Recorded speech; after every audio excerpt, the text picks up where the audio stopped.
posso passar depois para vocês essa apresentação. Eu não passei ainda porque ela não está bem pronta. O pessoal viu, eu estava terminando ali no comecinho da... Né, quando eu cheguei, estava a Bruna aí, eu abri e terminei. Eu quis colocar no slide para registrar o que a gente está fazendo. Eu poderia falar sem a lâmina, tá? Então, vamos começar. A Convenção sobre Diversidade Biológica, CDB, ela é um dos 2 tratados internacionais super importantes, estão entre os tratados mais importantes em geral, né? Assinados na Rio 92, na Conferência do Rio de Janeiro sobre Meio Ambiente e Desenvolvimento de 92. A CDB e a Convenção Quadro de Mudanças Climáticas. As 2 convenções assinadas em 92 no Rio de Janeiro. Tá? Essa conferência ela teve vários outros produtos, como declarações de princípios, Agenda 21, etc. Mas tratados chamados de hard law, tratados potencialmente com efeitos cogentes, com direito no sentido estrito, né? São esses 2.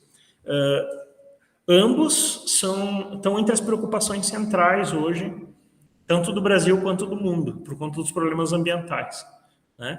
Talvez seja 2 dos problemas ambientais mais característicos, né? A questão da proteção da biodiversidade e do clima. Né? Dois temas fundamentais. E 2 dos temas mais complexos também, né? Esse aqui, na minha visão, é o mais complexo de todos, né? Esse tratado está internalizado no Brasil, ele foi assinado pelo Brasil, evidentemente, era o anfitrião da conferência, e pelo decreto legislativo número 2 de 94 e depois o decreto presidencial de 98 que ratifica. Né? Então, nós temos, ele está incorporado na ordem jurídica interna, ele é lei internamente, portanto, tem força de lei internamente, é um tratado internacional. A CDB assenta que a diversidade biológica tem valor intrínseco. Podemos tratar a diversidade biológica, portanto, como um bem jurídico. É um bem jurídico que tem um valor intrínseco. O que quer dizer? Ela não tem apenas um valor utilitário, embora ela possa ter um valor utilitário. Né? Ela pode servir para muitas coisas, e ela serve, mas ela não se resume ao seu valor utilitário, ela tem um valor em si. Sem biodiversidade não existe a vida, certo? É o atributo mais importante ou relevante, talvez, do meio ambiente. A biodiversidade, que é a diversidade da vida. E ela contém um valor ecológico, por suposto, né? Um valor genético, da carga genética, do patrimônio, das informações genéticas das plantas, dos animais, dos micro-organismos, que tem um valor imensurável. O valor social da biodiversidade, econômico, porque é matéria-prima para descobertas científicas, para inovação, para indústria, né? Para pesquisa universitária, uma das áreas mais promissoras para a economia no século XXI, é a bioeconomia e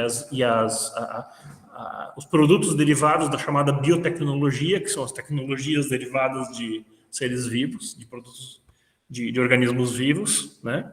Ela tem um valor científico, educacional, cultural, recreativo e estético. Né? Poderíamos falar longamente sobre cada um desses, mas dá para entender bem. Né? Por que a biodiversidade tem um valor estético, um valor recreativo, porque é no meio ambiente natural que basicamente a gente faz recreação. Né? Então, tudo isso, ao mesmo tempo, são benefícios que a gente tira da diversidade biológica.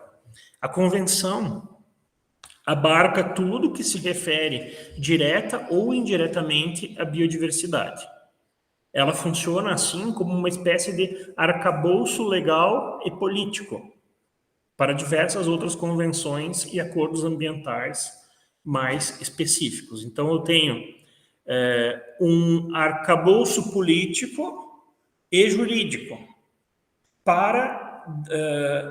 no qual vão se amarrar, digamos assim, né, ou que vai dar origem a uma série de políticas públicas, a uma série de tratados internacionais, protocolos, acordos, diretrizes. Oi? Sim, claro, que vai basear normas de comércio, né? E também a inovação tecnológica, que vão regular, portanto, todos os aspectos relacionados à biotecnologia, à biodiversidade, tanto no plano legal quanto no plano político, porque ela coloca objetivos, diretrizes, né? Então, a Convenção de Diversidade Biológica, ela se assenta num tripé. As três coisas que a CDB quer, né, são seus objetivos, basicamente são a conservação da diversidade biológica. Existem várias áreas do conhecimento que estudam isso, como proteger a biodiversidade, que é quase igual a proteger o meio ambiente, né? Porque a biodiversidade é muita coisa. Então, proteger a biodiversidade existe uma disciplina chamada biologia da conservação, que é apenas o estudo da proteção da vida sob o ponto de vista científico, né? Existem várias disciplinas em outras áreas do conhecimento que se preocupam com a proteção da diversidade. Então, proteger, conservar, impedir a sua degradação.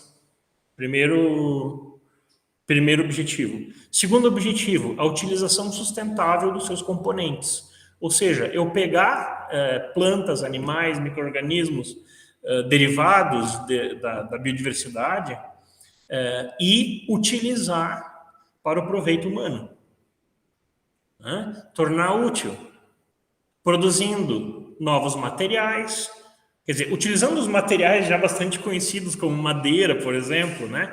Mas também produzindo, criando, inventando, através da inovação tecnológica, novos materiais, criando e desenvolvendo tecnologias de medicamentos, tecnologias de cosméticos, tecnologias do setor alimentício, né? Tem toda uma cadeia de indústria, comércio e inovação que sai da biodiversidade. Então, promover a utilização sustentável dos componentes da biodiversidade é o segundo objetivo.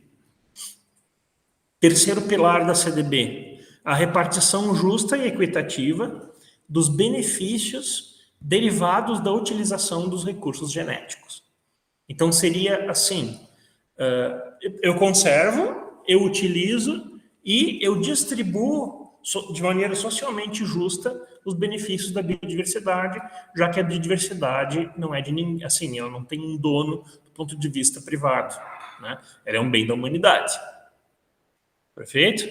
Ela é para todos os seres humanos usufruírem dela. Então, eu tenho que criar mecanismos para que o uso da biodiversidade beneficie mais pessoas, que ele não seja uma apropriação classista, que os resultados, os benefícios disso sejam compartilhados socialmente, de diversas maneiras, de maneira monetária, de maneira não monetária, de diversas formas. Tá? Isso aqui é um princípio super genérico, né? Isso tem uma série de repercussões de vários tipos. Perceberam? Então, isso é fundamental quando se estuda CDB: conservação, uso sustentável e repartição de benefícios. É sempre essas três coisas vêm encadeadas. Tá? Conservação, uso sustentável, repartição de benefícios. Alguns pontos importantes. Nós vamos ter uma aula com o professor Ayrton só sobre a CDB, então eu vou só dar uma pincelada em alguns pontos importantes. Os estados têm direito soberano e, ao mesmo tempo, responsabilidade de evitar danos a sua biodiversidade. Tá? Os estados nacionais têm soberania sobre a sua biodiversidade. Não significa que eles são donos do ponto de vista dominical, do ponto de vista privado, certo? Não quer dizer que o Estado é dono da biodiversidade da mesma maneira como ele é dono de uma ambulância, certo? Significa que a biodiversidade é um bem que é da humanidade, é para ser garantido a todos, é para o benefício de toda a humanidade, mas cada Estado de direito controla e tem soberania para controlar a sua própria biodiversidade. Certo? Isso para nós é fundamental. Fundamental, porque historicamente, né, os países colonizados... Olá, Ana Paula, tudo bem? Historicamente, os países que foram colônias, né, tiveram sua biodiversidade, seus recursos naturais apropriados por outras nações. Portanto, é uma garantia fundamental para os países, para a maior parte dos países do mundo, na verdade. Hoje esses termos vão mudando, né? Mas hoje se fala muito no sul global. O sul global que inclui países que não estão no hemisfério sul e que não inclui países como a Austrália, que não faz parte do sul global. É um termo simbólico, né? Sul global são os países que detêm a biodiversidade e que não são países dominantes do ponto de vista científico, tecnológico e econômico. Tá? Então, isso para nós é fundamental. Isso aqui foi defendido por diplomacia, por exemplo, do Brasil, da Índia, né? Da Indonésia, países que têm uma biodiversidade extremamente rica, né? E que querem utilizar a sua biodiversidade. Tá? Esse foi o motivo, né? Essa foi a razão da não assinatura da CDB pelos Estados Unidos. A gente falou isso em outro momento. Tá? Uhum. Os estados assumem o dever de desenvolver planos e programas nacionais para conservar a biodiversidade, utilizá-la de maneira sustentável e repartir benefícios, certo? Então é um compromisso dos estados fazerem isso. Tem um dever de monitoramento da sua biodiversidade, né, para a proteção, de incentivos para a exploração sustentável, pesquisa e treinamento, educação ambiental e várias outras coisas. Compromisso com a gestão da biotecnologia, né, e da biodiversidade.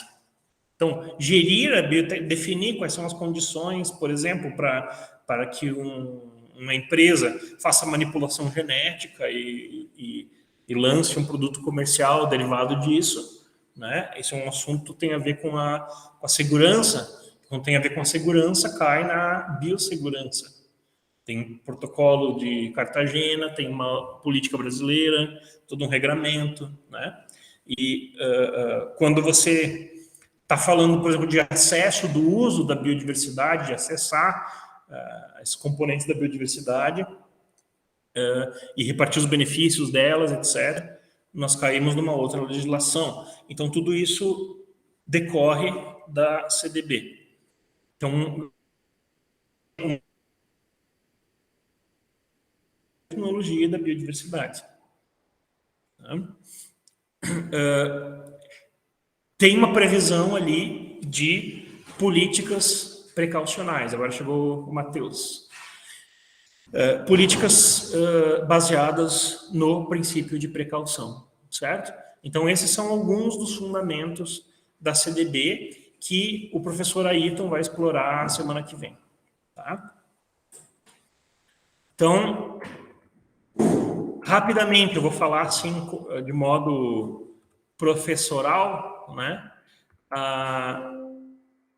A biodiversidade tem um valor intrínseco. A CDB é um grande arcabouço legal e político, ela não é uma norma específica, ela é uma norma extremamente ampla, né? Que contempla zilhões de coisas.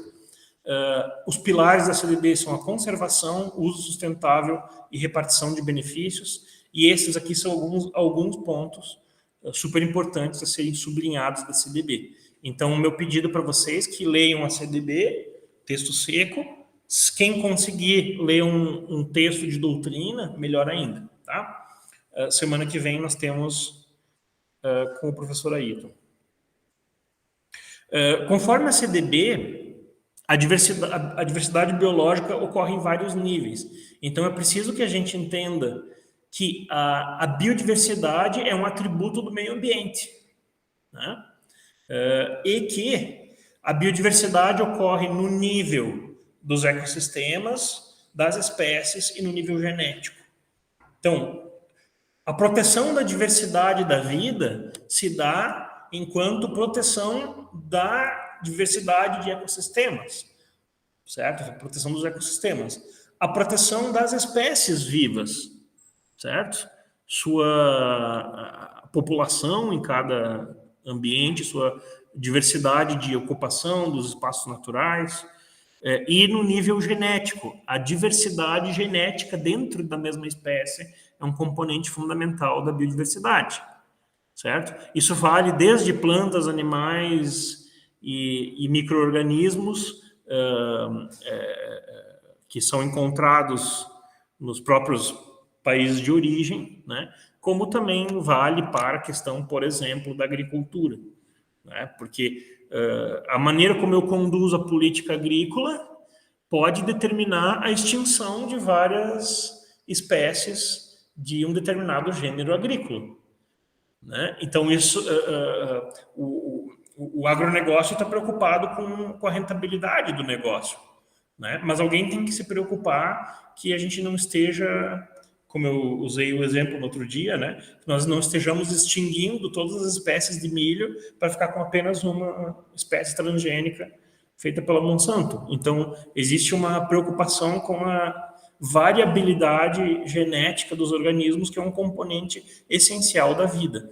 Todos aqueles atributos da biodiversidade e aquelas utilidades que a gente comentou antes, quando nos referimos que ela tem um valor intrínseco, né, todas elas dependem da proteção do patrimônio genético. Tá? Então, essa tripartição ela é arbitrária porque eu posso classificar a vida não apenas em 3, mas eu posso classificar em 10, 15, 20, 100 escalas, certo? Isso tudo é uma convenção. A própria taxonomia, que quando divide lá reino, filo, classe, família, gênero, espécie, acho que é isso, né? Não esqueci nenhum. É uma divisão baseada em características. Quando tem determinada característica, muda de ordem, né? Então, isso é importante para a ciência, mas isso tem um componente de arbitrariedade, na medida em que a sofisticação da vida ela se dá em camadas praticamente infinitas.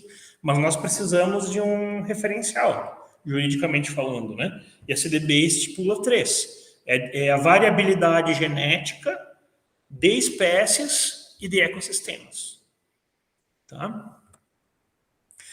Então, a CDB, ela tem... ela dá origem a diversos outros tratados. Tá?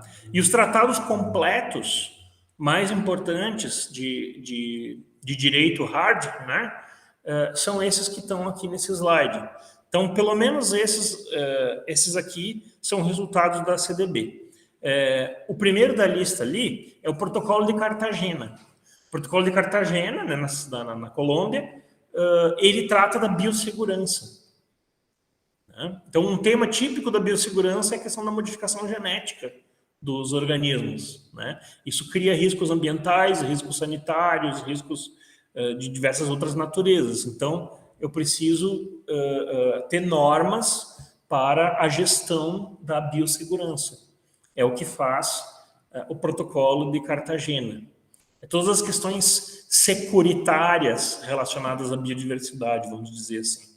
Né? E esse protocolo ele tem um protocolo suplementar de Nagoya Kuala Lumpur, que é sobre responsabilidade e compensação.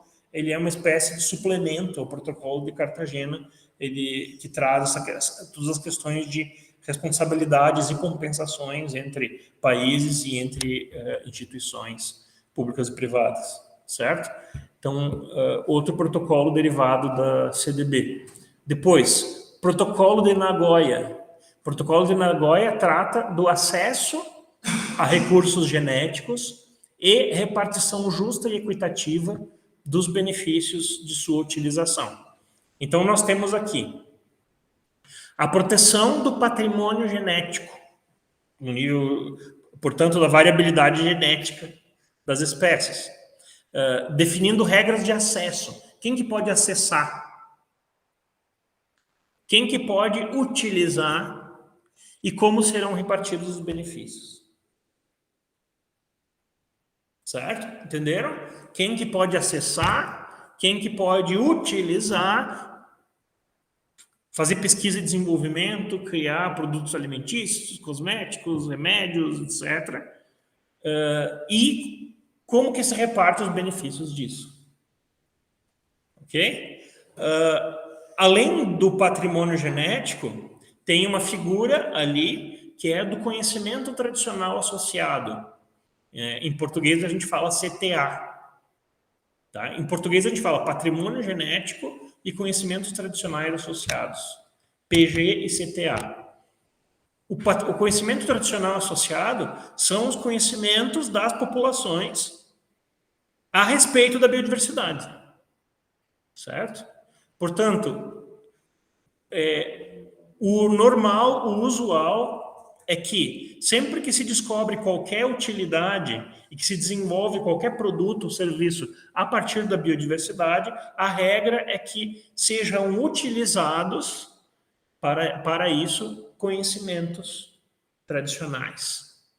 A ciência chega muito depois do conhecimento tradicional, certo? Então, o conhecimento tradicional ele deve ser valorizado. Tá? Se eu quero desenvolver um creme hidratante, né? Ou um remédio que cura uma doença, e eu cheguei nesse conhecimento científico, é claro que eu tenho que fazer pesquisa científica para entender qual é a molécula que tem aquele efeito, etc. Mas eu só chego ali por causa do conhecimento tradicional. Então, o conhecimento tradicional ele tem que ser utilizado, ele tem que ser acessado, utilizado de maneira sustentável e os benefícios repartidos. E as comunidades que detêm esses conhecimentos têm que consentir. Né? Então, esse assunto é trabalhado pelo Protocolo de Nagoya. É acesso e repartição justa e equitativa dos benefícios de sua utilização. Acesso, uso sustentável, repartição de benefícios. Aquele mesmo tripé, sobre o patrimônio genético e sobre os conhecimentos tradicionais associados ao patrimônio genético, PG e CTA. Vocês devem estar perguntando, recursos genéticos e patrimônio genético é a mesma coisa? A CDB fala em recursos genéticos. A lei brasileira fala em patrimônio genético. Alguns consideram sinônimo, outros consideram que não é sinônimo. Tá? O professor Ayrton e eu escrevemos um artigo defendendo que não é sinônimo.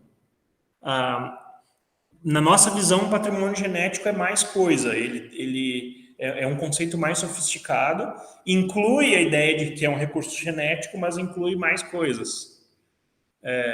Existem outros teóricos, doutrinadores que fazem outras distinções que não são essa nossa. Né? Então, isso é um tema controverso. Certo? É um tema controverso até que ponto que recurso genético e patrimônio genético tá igual. Só que tem uma questão de teoria do direito aí. Quando você internaliza tratado, via de regra, ele é internalizado com força de lei. Então, a CDB para nós é uma lei. Né? Só que o patrimônio genético está na Constituição. Então, se eu concluir que patrimônio genético é algo a mais do que recurso genético, eu tenho que fazer uma leitura conforme a Constituição. Isso vai ter repercussões jurídicas. Entenderam que interessante essas questões? Bom, então o Protocolo de Nagoya trata disso. Aí nós temos um tratado internacional sobre recursos fitogenéticos para alimentação e agricultura. Basicamente, o que é isso? É a biodiversidade dos produtos alimentícios, dos gêneros naturais, das plantas, das hortaliças, dos legumes, das frutas, verduras, produtos agrícolas em geral, inclusive animais, certo? Então, são recursos fitogenéticos relacionados à alimentação e à agricultura. Então, para quem tem interesse nesse assunto, existe um tratado que regula os recursos fitogenéticos de maneira semelhante a esse que eu falei agora, tá? Então, esses são tratados derivados da CDB. A CDB tem uma reunião das partes a cada 2 anos, é uma COP, né? Tem as COPs do clima e também tem as COPs da CDB. A diferença é que a COP do clima é anual e a da CDB é a cada 2 anos. Tá? Existem metas relacionadas à CDB. Então, essas metas são chamadas de metas de Aichi. É o Plano Estratégico para a Biodiversidade do período 2011-2020. Mas ele tem metas também para 2050, por isso que ele está em vigor, e tem metas depois suplementares para 2030. Isso é uma confusão, mas só para vocês saberem que isso está valendo ainda, né? Então, é muito semelhante àquela coisa da Agenda 2030, sabe? Dos ODS, só que específico para a biodiversidade. Tá? Trabalhando com dados, trabalhando com indicadores sobre a presença de espécies, a defaunação, a perda de espécies terrestres e oceânicas, né, e todos os dados científicos em torno disso. Então, tem uma série de metas e estratégias, seria interessante até olhar outra hora, né? Mas eu estou fazendo, como eu disse no início, só um apanhado geral. Aí nós temos uma série de normas, isso aqui são apenas alguns exemplos de normas derivadas das conferências das partes. Tá? A diferença é que essas normas aqui, elas são de soft law. Portanto, são normas programáticas, orientativas, são orientações ou princípios, não são normas que trazem responsabilidades. Elas não trazem nenhuma responsabilidade, elas não têm nenhum efeito cogente, elas são apenas princípios ou diretrizes. Então, por exemplo, diretrizes de bom para governos e instituições regerem e participarem do acesso e repartição de benefícios em seus países. Diretrizes de Aquecon, que é nos Estados Unidos, é uma cidade com... Não sei se é uma cidade, é uma localidade com influência, com patrimônio indígena, né? Avaliação de impactos em comunidades indígenas e locais. São diretrizes para processos de avaliação de impactos ambientais, culturais, etc., em comunidades. Princípios de Addis Abeba para o uso sustentável da biodiversidade, 2 diretrizes ali sobre biodiversidade e turismo sustentável. Quem gosta de ecoturismo, essas coisas, existem. Esse assunto é super legal, né? Super sofisticado. Como que deve ser o turismo sustentável, diretrizes para preservação, controle e erradicação de espécies exóticas invasoras, que é um fator de decrescimento da biodiversidade, né? Princípios e diretrizes de abordagem ecossistêmica para a gestão da biodiversidade, diretrizes para incorporar as questões de biodiversidade na avaliação de impactos ambientais, e uma decisão 15/4 no Marco Global da Biodiversidade de Jamnin, Montreal. 4 objetivos para 2050, coloca, e 23 metas de ação para 2030. Então, tem uma série, cada COP sai com algum documento, algumas diretrizes, princípios, recomendações, né, que vai influenciar o ordenamento jurídico. Tá? O TIRFA, eu acho que eu não vou falar muito sobre isso, eu estava fazendo, né, e não dá tempo de aprofundar tudo, né, mas assim, objetivo do Tratado sobre Fitogenéticos, conservação e uso sustentável dos recursos fitogenéticos para alimentação e agricultura e repartição justa e equitativa dos benefícios, sua utilização em harmonia com a CDB, agricultura sustentável e segurança alimentar. Escopo, quer dizer, a delimitação. Recursos fitogenéticos para alimentação e agricultura são qualquer material, inclusive reprodutivo, para propagação vegetativa, que contenha unidades funcionais de hereditariedade, seja de origem vegetal ou animal, faltou ali, e que mostre valor real ou potencial para a alimentação e a agricultura. Pode até carga genética para a reprodução, enfim, super sofisticado.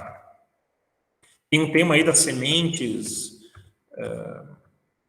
a proteção das sementes, dos cultivares. Vou voltar aqui só um pouquinho. Apertei no fim. Aí eu ia começar a falar um pouquinho do Brasil. Aqui estão os nossos biomas, né? Ali embaixo, marronzinho, pampa. O verde, Mata Atlântica. Ali no meio, Cerrado, né? A Caatinga lá em Lilás, lá em cima. O roxo ali é o Pantanal. E lá em cima, a Amazônia, né? Vocês concordam com essa distinção roxo e violeta? Cabe discussões? Para mim é violeta e rosa. Violeta e rosa? Rosa bem. Tá. Não, mas é que tem duas cores ali, né? Isso. Não, tem o Pantanal. Estou dizendo o Pantanal e a Caatinga, né? Isso, mas é o rosa bem, né? Tá. A partir da ratificação da CDB, o Brasil assume o compromisso de implementá-la por meio de marcos legais e políticas públicas. O Brasil é um país mega biodiverso, a gente discutiu muito isso quando a gente leu aquele livro do Caldeira, né, sobre o Brasil... Oi? Isso, Paraíso Restaurável. O Brasil é o país mais mega biodiverso do mundo. Se vocês olharem na doutrina do Paulo de Bessa Antunes, ele cita um quadro de uma classificação da biodiversidade, né? Onde o país mais mega biodiverso do mundo é o Brasil, seguido da Indonésia, né? Depois a Colômbia e a China. São os países com a maior biodiversidade do mundo, uma riqueza... São esquisitos, mas tem uma biodiversidade também absurda. Apesar claro, no Brasil também tem áreas que não são biodiversas, né? Mas, de modo geral, nós vivemos no paraíso restaurável. Isso. Então, com imensa importância ecológica e, ao mesmo tempo, imenso potencial de desenvolvimento científico e tecnológico, é um dos temas centrais, do ponto de vista econômico, inclusive, do século. Tá? Então, tem relação com biotecnologia, com engenharia genética, indústria farmacêutica, cosmética, alimentícia, química verde e novos materiais, dentre outras coisas. Tá? Indústrias do presente e do futuro. É um tema fundamental para o Estado brasileiro, para políticas públicas, é uma questão central. É uma questão central para as universidades. Nós precisamos ter projeto de pesquisa e extensão e desenvolver esse assunto junto ao poder público e junto à sociedade. É um tema fundamental para a sociedade civil, porque isso gera emprego, renda, desenvolvimento socioeconômico e tudo. É um tema fundamental para as comunidades locais que não querem que todos os nossos biomas sejam derrubados para plantar soja, que é o fim não só da biodiversidade, como deles próprios, dos povos tradicionais que vivem numa relação simbiótica com os ecossistemas, né?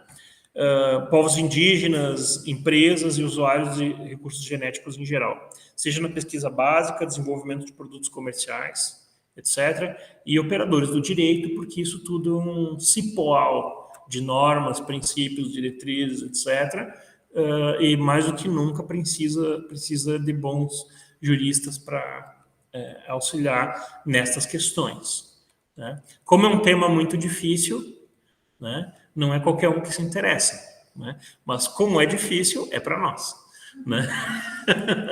Né? Não é um bom pensamento? Se for fácil, não quero. Se for fácil, qualquer um faz, né? Bom, O Brasil, nós temos então todos os decretos. Decreto-lei ficou horrível aqui. Pessoal, é decreto legislativo, por favor, decreto-lei é da ditadura. Decretos e decretos legislativos. A gente tinha colocado e leis, né? E aí consertei errado. Que promulgam os tratados sobre a biodiversidade. Todos aqueles que nós passamos ali, portanto, eles estão promulgados e ratificados por normas que colocam eles em vigor no Brasil, certo? Na questão de Nagoya, nós temos uma coisa muito interessante, que o protocolo de Nagoya é anterior à nossa legislação sobre o assunto, de acesso ao PG e CTA, que é a 13.123.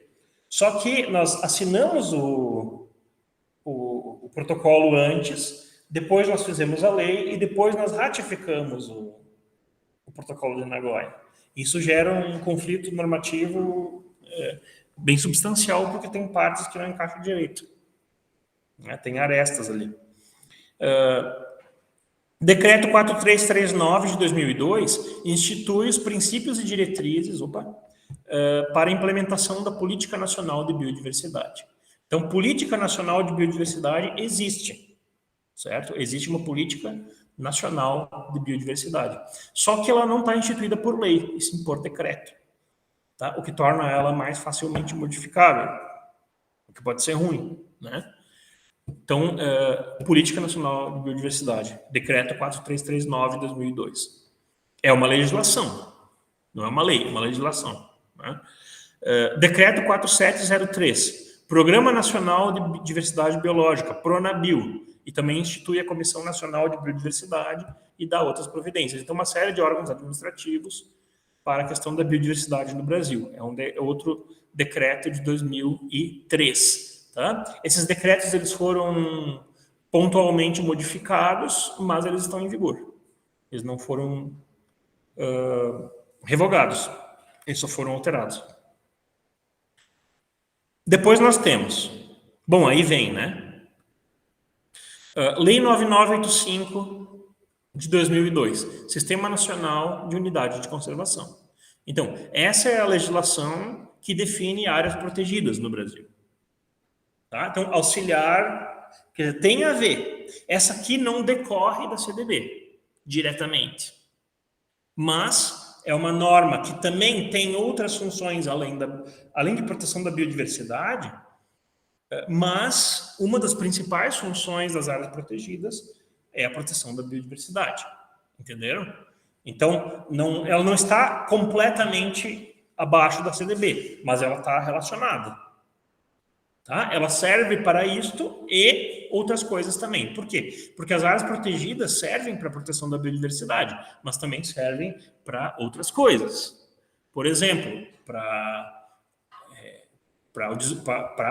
a proteção dos modos de vida tradicionais, da cultura, do patrimônio histórico, etc. Então, para a proteção também do meio físico, quando, às vezes não tem a ver com biodiversidade, mas com o meio físico.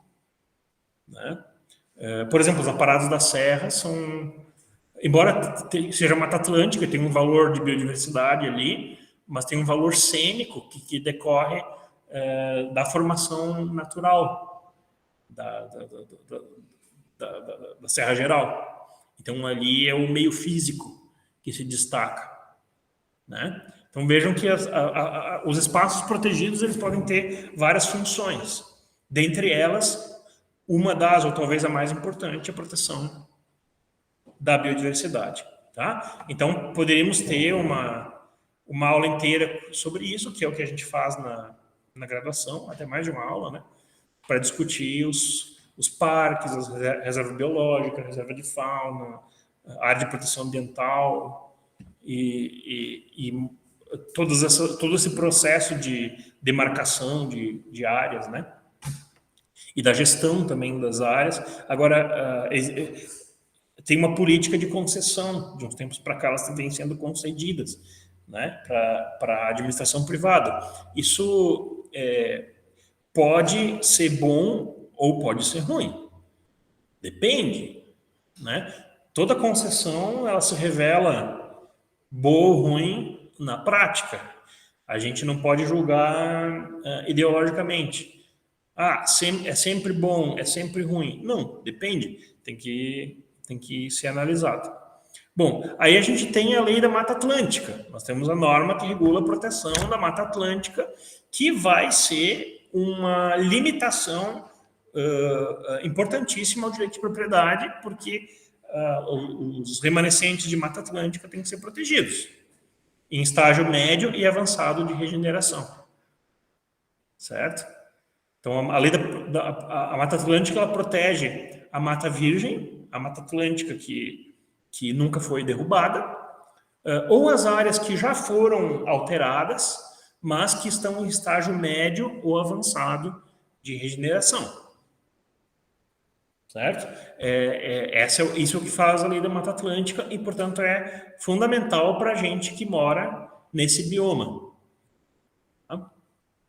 Aí nós temos o famoso Código Florestal, que a gente chama pelo nome certo, que é a Lei de Proteção da Vegetação Nativa.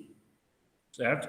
Lei de Proteção da Vegetação Nativa, vulgo Código Florestal, que é a lei que regula o uso do solo no Brasil, né? No sentido mais amplo possível, que protege a cobertura do solo e tem a ver com desenvolvimento econômico nacional. É uma lei de imensa importância, né? Que também vai impactar o direito de propriedade, mas não só, que tem a ver com políticas econômicas, com políticas agrícolas, tudo, né? Com comunidades tradicionais, com a questão do patrimônio genético da outra lei. Então, o Código Florestal tem a ver com tudo, né? Tudo que diz respeito ao solo e a sua cobertura natural. Daí nós temos, está fora de ordem aqui, não está cronológico, tá? Nós temos a Política Nacional de Biossegurança, que regula, como eu falei antes, né? Por exemplo, a modificação genética das plantas, dos micro-organismos, dos animais, né? O que vai impactar também na questão do patenteamento, né? Tivemos um TCC, eu orientei um TCC uma vez sobre o patenteamento de fungos para biorremediação. Então, o que é isso? Você tem uma área contaminada com óleo, vamos supor, vazamento de óleo, né? Isso é praticamente impossível de voltar atrás. Mas existem fungos que digerem o óleo, né? E daí eu poderia modificar geneticamente esses fungos e patenteá-los para a empresa oferir lucro com isso. Então surgem essas discussões bem interessantes, né, de propriedade intelectual. Vocês observaram que essas leis que eu estou mostrando para vocês aqui, elas têm regulamentos, né? Então todas elas têm o seu decreto regulamentador, né? E no caso do Código Florestal, tem as ações diretas de constitucionalidade e declaratórias de constitucionalidade, que foram muitas, e elas mexem, como elas mexem em mais de 60 dispositivos, elas mudaram completamente a lei, né?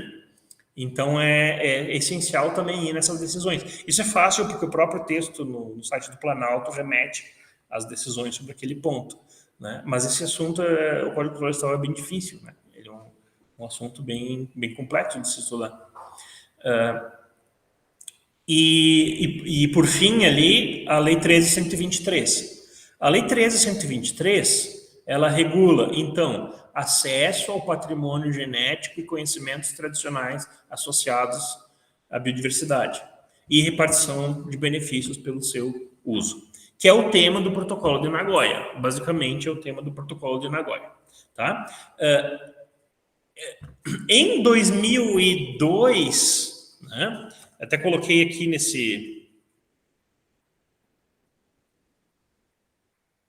nesse slide, né? Que essa medida provisória é uma resposta do governo federal à polêmica envolvendo a tentativa de acordo de exploração de recursos genéticos na Amazônia, entre a BioAmazônia, que era a empresa encarregada pelo governo federal de gerir o Programa Brasileiro de Ecologia Molecular para o Uso Sustentável da Biodiversidade, e a Novartis, que é uma multinacional do setor farmacêutico. Né? Então, esse conflito aí, na época, que era bilionário, né, ele gerou a necessidade do governo regulamentar a questão. E ele regulamentou por medida provisória. Tá?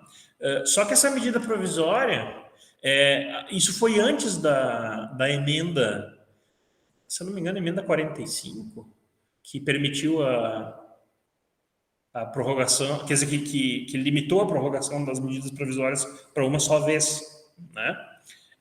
Então, essa medida provisória ela foi prorrogada 16 vezes. 16 vezes. E ela ficou em vigor até 2015, quando entra... essa daqui... Desculpa, essa medida provisória só em 2000. E essa daqui em 2001, em cima da outra, tá? Esqueci disso. Então, essa aqui de 2001 em cima da primeira. Essa, sim, reeditada 16 vezes e permaneceu em vigor até 2015. Então, a Lei 13.123 é uma lei nova que vem regulamentar esse assunto depois de nós ficarmos durante 14 anos vivendo de medida provisória nesse assunto tão crucial. Tá? E essa lei foi aprovada, a gente teve um projeto de pesquisa aqui na UX, que o objetivo era conhecer como que os pesquisadores de universidade, vejam quão específico que é o tema do projeto de pesquisa, né? Se os pesquisadores de universidades que lidam com patrimônio genético conheciam a legislação, qual a opinião que eles tinham sobre a legislação, se eles cumpriam ou não, por quê, para entender essa questão da implementação, se estava acontecendo bem e tal, né? E vinculado a isso, nós tivemos mais de 10 trabalhos entre tese de doutorado, dissertações de mestrado e TCCs relacionados a essa lei. Né? Então, por exemplo, a Marciana, que é agora mestre, né, uma advogada que faz mestrado, já escreveu artigos com a gente, comigo, com o Matheus, né? Ela estudou a possibilidade de controle de convencionalidade da Lei 13.123 para discutir não se as normas são constitucionais, mas se elas estão de acordo com as convenções internacionais. Inclusive a própria CDB, mas também a Convenção 169 da OIT, que regula a oitiva das comunidades tradicionais. Por quê? Porque, de acordo com a Convenção 169, mexe com conhecimentos tradicionais, é um assunto que diz respeito aos indígenas e aos outros grupos tradicionais. Então, eles têm direito de ser consultados. Se eles não foram consultados, a norma poderia ser considerada inconvencional, em vez de inconstitucional. Tá? Então, tem essas discussões super interessantes. Teve um trabalho sobre o conhecimento tradicional difuso, ou seja, quando não se sabe qual a comunidade que deu origem àquele conhecimento. É uma coisa meio difusa, tipo, chá de macela faz bem para... Sabe? E como é que resolve daí no âmbito da lei? Como é que se reparte benefícios? Né? Tivemos pesquisa sobre isso. O Thiago fez tese de doutorado. O Thiago não é o Thiago que vocês conhecem, é o Thiago Araújo. Ele fez a tese de doutorado sobre a questão da propriedade intelectual, né? E a repartição de benefícios e as tensões que existem entre essa legislação de biodiversidade, por um lado, e a legislação de propriedade intelectual, por outro, né? E as colisões que resultam daí, né? A Jéssica, que é professora de vocês, né, ela trabalhou a repartição de benefícios pelo uso dos conhecimentos tradicionais no Brasil, levando para um lado mais de teoria política, de justiça ambiental, critérios de justiça ambiental, quais critérios seriam utilizados para a repartição de benefício, quais não, né? Ela pode explicar melhor, é claro, estou falando assim né, já um pouco distante, assim, né, com a memória meio fraca, mas estão trabalhando isso. Então, nós tivemos vários projetos de pesquisa sobre esse tema, assim, extremamente interessantes, nesse caso sobre a lei, né? Agora a gente ampliou, a gente não está só na legislação. O próprio Matheus foi, quase deixei de falar, o Matheus fez TCC, né? E ele fez TCC sobre a consulta das comunidades tradicionais e a questão do poder de veto, né? Até onde que vai o poder de veto de uma comunidade tradicional quando uma política ou uma legislação vá afetá-los, né? Então, só para dizer que a gente eu procurei ao longo dos últimos anos, né, orientar trabalhos que tinham vinculação uns com os outros, né? Faltou um detalhe aqui. Eu ia colocar as normas relacionadas, né? Porque eu falei das normas especificamente de biodiversidade. Só um pouquinho. Aqui, né? Então, normas que se vinculam a essa questão indiretamente, né? A Lei de Crimes Ambientais, o Acordo TRIPS e a legislação brasileira de propriedade intelectual. A questão da propriedade intelectual que é riquíssima, porque é o que vai definir quem tem direito ou não de explorar a biodiversidade numa dada circunstância, seja para pesquisa, para inovação, desenvolvimento de produtos e por aí vai, né? Tem normas tributárias, tem a legislação estadual e municipal de proteção ambiental, tem a questão do licenciamento ambiental, tem as políticas climáticas, tem os recursos hídricos, tem as questões ali do ESG e da compliance empresarial, enfim, tem a questão das normas agrárias, né, do direito agrário, tem as questões das limitações ao direito de propriedade. Então, assim, tem uma riqueza muito grande, porque esse tema ele repercute em quase tudo. Ele é um tema assim que, né, como a biodiversidade é um dado da nossa vida, né, assim, é o chão da vida, né, metaforicamente falando. Isso aparece, né, em contato com a legislação de diversas maneiras, né? E tudo isso sob um pressuposto, né, como eu coloquei ali, de que o mundo inteiro quer nos ouvir. Eu falei isso para o Matheus essa semana, lembra? Estava debatendo esse assunto, né? O mundo inteiro quer nos ouvir nesse assunto. Você pode escrever sobre, sei lá, sobre direito penal, né? Você pode discutir, sei lá, me dê um outro assunto, direito de família, e você pode eventualmente sair do Brasil, né? Mas seria apenas e tão somente pelo seu esforço individual numa situação muito ocasional e específica. Agora, esse tema aqui, vejam, o Brasil detém a maior biodiversidade do planeta. Parece uma hipérbole isso, mas é fato. Nós temos a maior biodiversidade do planeta. A biotecnologia, a tecnologia e inovação derivadas da biodiversidade, é uma das três ou quatro fronteiras econômica de investimento do século. Isso quem diz é o Fórum Econômico Mundial de Davos, certo? E nós temos uma legislação de biodiversidade muito pouco eficiente, mas muito sofisticada também, né? E o mundo inteiro quer saber o que nós estamos fazendo aqui a esse respeito, né? E também questões de comércio internacional e tudo, né? Então, um brasileiro falando sobre biodiversidade é assim, para quem gosta de pesquisa, é um cartão de visita, né?